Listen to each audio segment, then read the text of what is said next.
So last time when we did SAT test prep on reading, we asked questions. This time, let's take a closer look at the reading from those questions. So here we are, and it says, start at the beginning. Like Meridian, Anne Marion was a deviate in the honors house, there because of her brilliance, but only tolerated because it was clear she was one two on whom true ladyhood would never be conferred. Most of the students, timid, imitative, bright enough but never daring, were being ushered nearer to ladyhood every day. It was for this that their parents had sent them to Saxon College.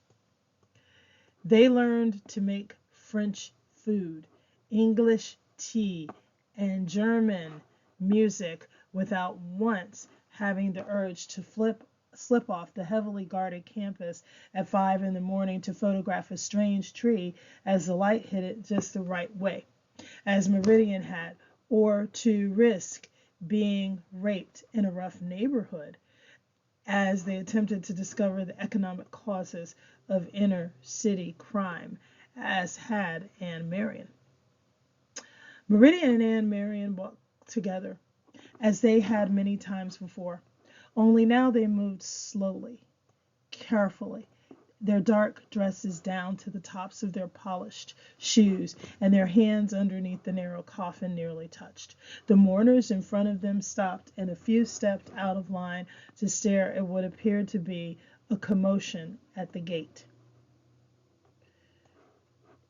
I never would have guessed Wild Child had so many friends, said Meridian dryly, even in her heavy black dress and thick braided hair. Meridian weighed less than 100 pounds. 100 pounds. And her deep brown skin was filmed slightly with perspiration that reddened it. When she was thoughtful or when she was unaware of being observed, her face seemed deeply sad, as if she knew there was no hope in the long run for anyone in the world, and that whatever she was doing at the time was destined for a short, if perfect, life. When she smiled, as she did often, when talking to her friends, this look of anticipated doom was almost wiped away through traces of it always lingered in the depths of her eyes. Let's go over this passage. I just want to go over some things real quickly. True ladyhood, and Alice Walker put this as a capital L. True ladyhood means that they're not really going to be um,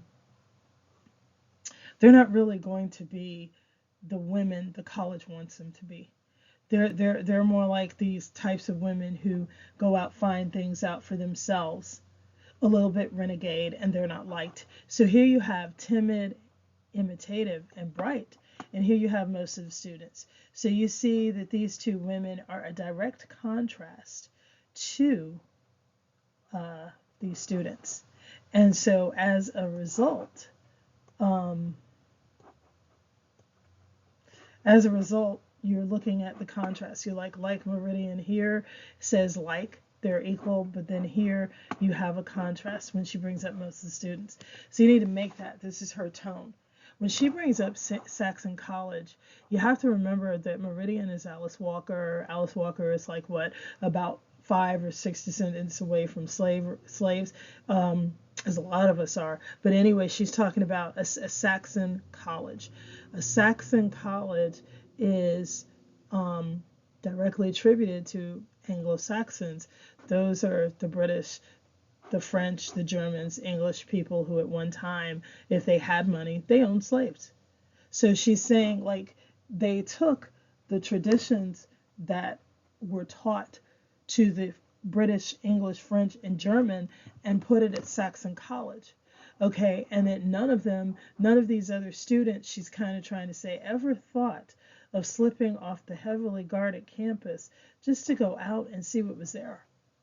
Okay, in the morning to photograph a strange tree, just to do something different. Like they kind of did what they were told, and to discover the economic causes of inner city crime.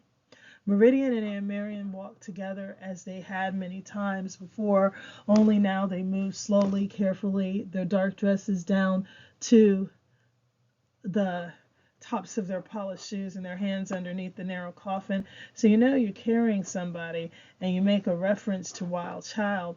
And there's a part in the book where they talk about Wild Child before, but this book starts with her, and that they are the ones who are taking her to the coffin, and it's kind of telling something. And when you first read, you're not really sure what Wild Child is, but it's coming to Wild Child.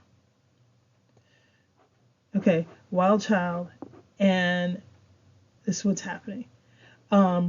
There's anticipated doom. So Alice Walker is setting up a tone. It's kind of sad, and this is the South, and this is the Southern, predominantly African American college. Okay, this is Indians and ecstasy, and when she's talking Indians here, to be politically correct, I want to go ahead and say these are Native Americans. And when you talk about Native Americans,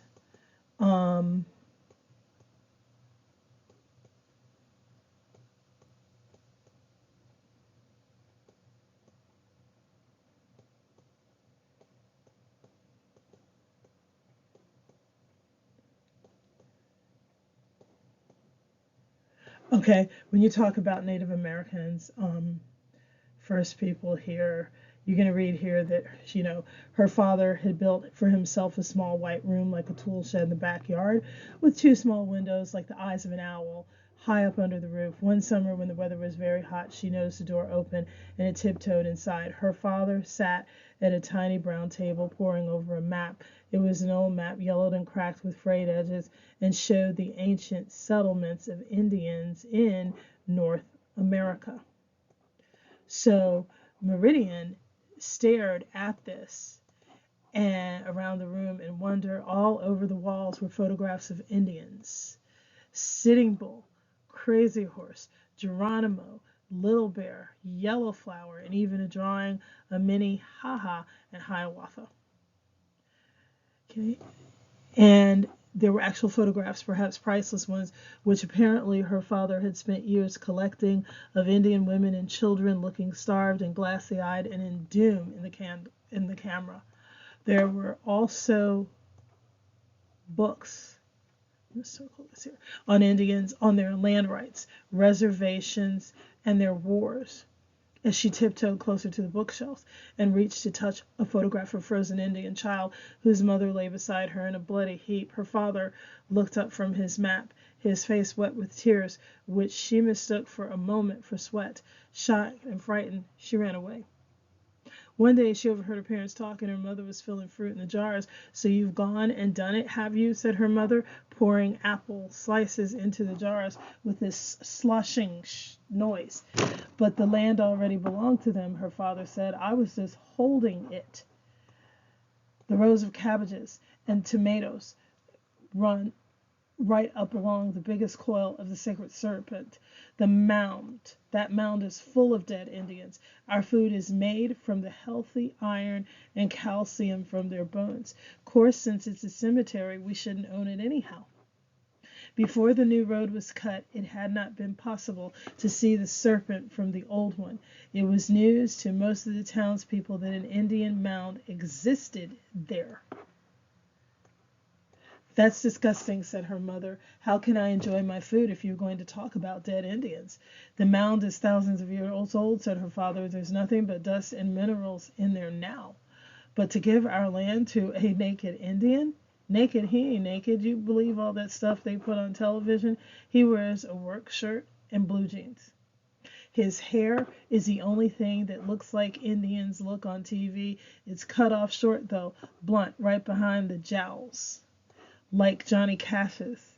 How do you know he ain't a white man playing Indian? Because I know grown-up white men don't want to pretend to be anything else, not even for a minute. They'll become anything for as long as it takes.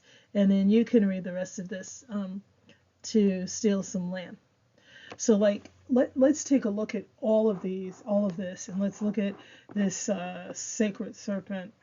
Probably was in the shape of an S or something, but that's what they called it. And let's look at Meridian's father and how he felt about Native Americans. And she's just using this to kind of show why she had respect for the Native Americans. And in here, it said she had so much respect for the Native Americans that she did not even want to give up her mound. You know, her mother didn't want to sell the property, and she heard her father say yes, but it was theirs first, and we were just holding it. They were here. If you go back to this person, there's a famous poem called Hiawatha's Song, and in that poem, Hiawatha's Song makes reference to how can you sell land. You know, he kind of says, how can you sell air? If you can't sell air, you can't sell land. And again, if her father has pictures of all of these people up, he kind of has a lot of respect for them. And he's naming some famous people: Hiawatha, Crazy Bull, Geronimo, Little Bear, Yellow Flower. These are people who kind of asserted that the way that Native Americans were being treated during the Northwest Ordinance and before all this land got cut and divided, we're saying we're being treated falsely and unfairly, and they were trying to stand up for it. So this constant talk here, you have a constant tone that her father is constantly maintaining that, you know, constantly showing respect. He was also crying for what happened to them. And he may have been crying for a moment about himself. And he felt bad for them, yet he was an African American in the Deep South. Okay? And, you know, she said our minerals, our dust, like almost everything we get is because of those people. So I'm giving the land back to this guy, to this person. And so this is how Alice Walker has this title, Indians, and kind of like her happiness. And she goes into things that made her happy. So this is Alice Walker's setup, and pretty much her, I shouldn't say setup, her beginning, her introductions, and how she thinks. And so when you get ready to read these comprehension questions, it says, what words tell you that the main character, Meridian, appears like the picture on the book? Write the words in the space below, and we can go back to that story where they talked about, you guys can rewind this, and they talked about Wild Child and her funeral, and it said her thick,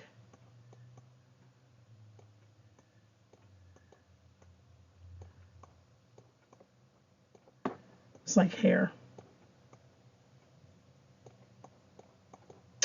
And I guess I kind of gave this answer away.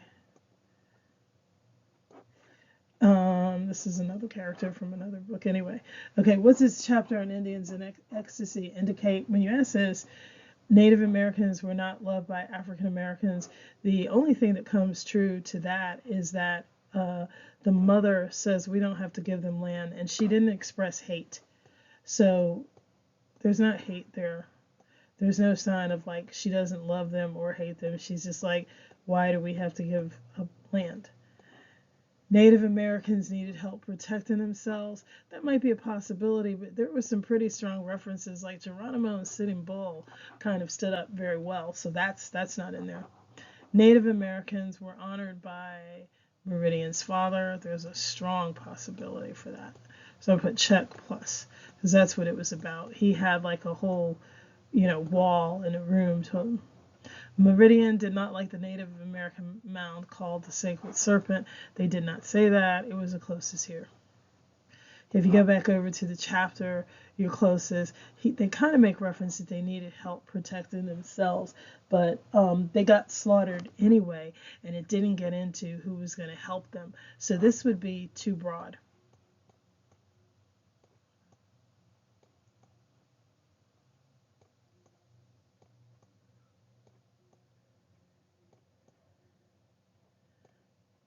So that's C.